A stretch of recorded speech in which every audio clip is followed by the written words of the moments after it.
Dakar Dem Dikk. La parole aux usagers. Kaddu jëfandikukat yi.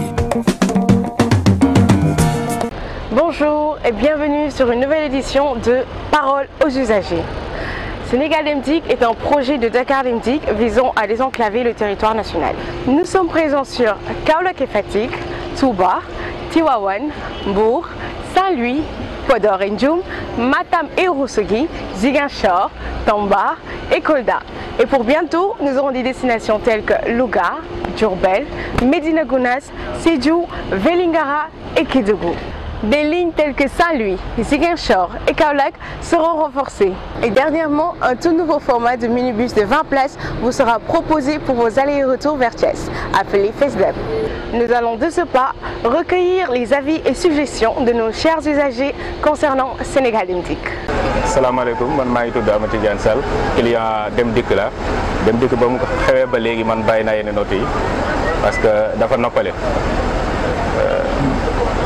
Autant dafa noppale da ngay ñëw amul dérangement amul apprenti boo yéegee ba nga àgg yaa ngi si jàmm surtout sécurité bi man moo ma ci gën a neex dafa am sécurité et puis ponctualité bi da ngay ñëw si heure àgg si heure amul dérangement wax dëgg yàlla noppale na léegi ñun lu ñuy ñaax xëy na peut-être ñu yokk Dakar Dem Dikk ba mu gën a bàyyi parce que instant bi nii da ngay soxla dem il faut nga réserver 2 wala 3 jours avant ñu bari c'est vraiment sénégalais yaa ngi koy rafetlu bu baax.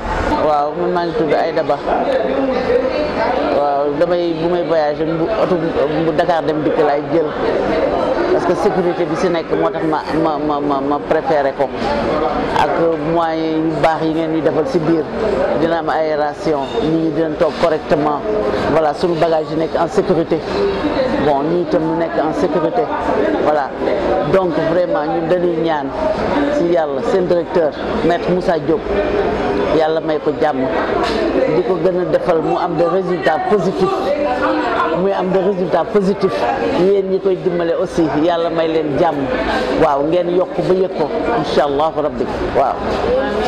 asalaamaaleykum man Khady Diouf laa tudd dëkk Liberté 4 Dem Dikk bi nag li ma ci xam mooy dañ ci yéex a jot ndax man gëj naa seeti samay mbokk bu yàgg depuis Kaolack mais bi mu tàmbalee ba léegi moom laay jël damay dem sans problème Dem Dikk boo ci voyagé yaa ngi en sécurité soo nekkee ci biir yaa ngi en sécurité boo wàccee it doo xalaat dara gaaw na féex na noppale ne daal yéex a jot daal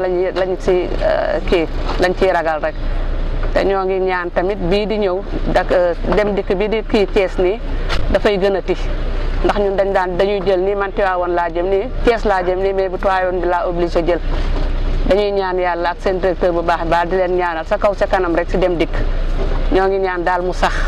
Nous sommes à la fin de cette édition. Un très grand remerciement à nos intervenants pour leur point de vue partagé. Vous aussi, vous pouvez envoyer les vôtres à travers nos réseaux sociaux tels que Facebook, Twitter, Instagram ou sur notre site web www.demdik.com ou appelez au 33 824 10 10. Au revoir. Dakar Dem Dikk. Un service de qualité en toute sécurité. Askan bi la yitte. Dakar Dem Dikk. Afrique Dem Dikk pour bientôt.